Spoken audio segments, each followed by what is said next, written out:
जब तक आप अपनी तरबियत नहीं करते। हमें पता ही नहीं कि इंसान की तारीफ क्या है। तारीफ बशर ये है कि लामहदूद तरबियत हासिल है। अब सवाल ये, मैंने ज़िंदगी में फ़िल्में कितनी देखी, हाँ, बहुत कम लोग मिले जिनको याद था। बहुत शाज़ और नादिर मिले जिन्होंने कहा मौलाना 100 देखी, 50 देखी। सब ने कहा याद ही नहीं। माओ बहनों से पूछूं कितने ड्रामे देखे, अनगिनत। हाँ? और पूछना शुरू कर दूं जरा एक्ट्रेसेस के नाम तो बताओ। अच्छा, किसकी किससे शादी हुई, किसके कितने बच्चे हुए, डाइवोर्स क्यों हुई, सब पता है। उतने नबियों के नाम याद नहीं जितनी एक्टर और एक्ट्रेसेस के नाम याद है। शायद मैंने अपनी 50 साल जिंदगी में, 40 साल जिंदगी में तो 300-400 घंटे फिल्में देखी जिसमें कोई तरबियत नहीं थी। सिर्फ मैंने इस हैवान को खुश किया, जो हैवान शहवत का भूखा, झूठी कहानियों का भूखा, तसव्वुरात का भूखा, इसको मैंने खुश किया। कितने घंटे हमने अपनी जिंदगियों में अपने वजूद की तरबियत के लिए इस्तेमाल किए।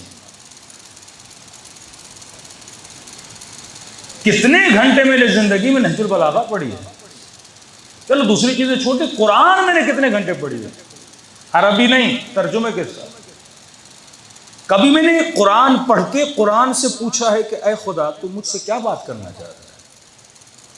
मैं बार बार मौलवी के दरवाजे पे क्यों चला जाता हूं, तफसीर भी मौलाना करे सब नहीं। अगर कुरान तफसीरों का मोहताज होता तो फिर कुरान का फायदा नहीं। फिर क्या फायदा कुरान का? मतलब ये किताब है, इसके साथ 90 जिल्द तफसीर है। कौन पढ़ेगा 90 जिल्द तफसीर? कोई नहीं पढ़ेगा। वो तो खवास के लिए है। कुरान सबके लिए है। जो सहरा नशीन है बेचारा उसके लिए भी है, जो डॉक्टर है उसके लिए भी है, जो इंजीनियर है उसके लिए भी है, जो अमीरुल मोमिनीन है उसके लिए भी है, जो मोहम्मद मुस्तफ़ा है उसके लिए भी है। ये हर किसी से अपने अंदाज में बात करता है। तू अपनी सतह पर होते हुए अपने इल्मी सलाहियत को, तुमने कुरान से क्या सीखा?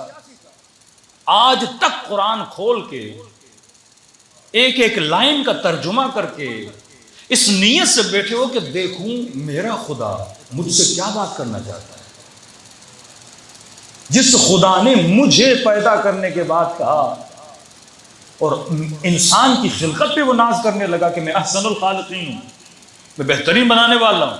हाथी को बनाने के बाद ये न कहा, सूरज को बनाने के बाद ये न कहा, इंसान को बनाने के बाद कहा। क्या मैंने कभी बिस्मिल्लाह रहमान रहीम पढ़ा और सोचा कि रहमान किससे बात कर रहा है, रहीम किससे बात कर रहा है? तभी कहा कि अलिफ लाम मीम ज़ालिकल किताबु ला रैब फीह, ये वो किताब है जिसमें शक नहीं है।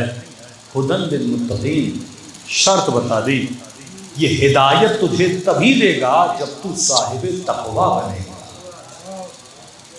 अगर आज के मोमिन और जवां में तक़वा नहीं, कुरान से हिदायत नहीं दे सकता। कम से कम आधा सफ़ा कुरान का इस नीयत से पढ़ो कि मेरा खुदा मुझसे क्या बात करना चाहता है। जितना समझ में आए उस पर अमल करो, जो न समझ में आए उसकी जुस्तजू में निकलो कि खुदा क्या कहना चाहता है। बंदा एक किस ड्रामे की देखता है ना, पूरा हफ्ता इंतजार करता है अगली कब आएगी। एक सस्पेंस उसके वजूद में आ जाता है। 10 लिंक्स चेक करता है मुझे अगली किस मिल जाए। 10 दोस्तों को फोन करता है भाई अगली किस कहाँ मिलेगी। इतनी जुस्तजू मैंने अपनी तरबियत और अपनी हिदायत के लिए की। अल इल्म फिज्जू, जब तक तेरे अंदर आतश नहीं, खुदा तेरी प्यास तो नहीं बुझाएगा। जब तक तेरे अंदर भूख नहीं, अहमियत मौजू को तू नहीं जानेगा, तब तक खुदा तेरी हिदायत नहीं करेगा।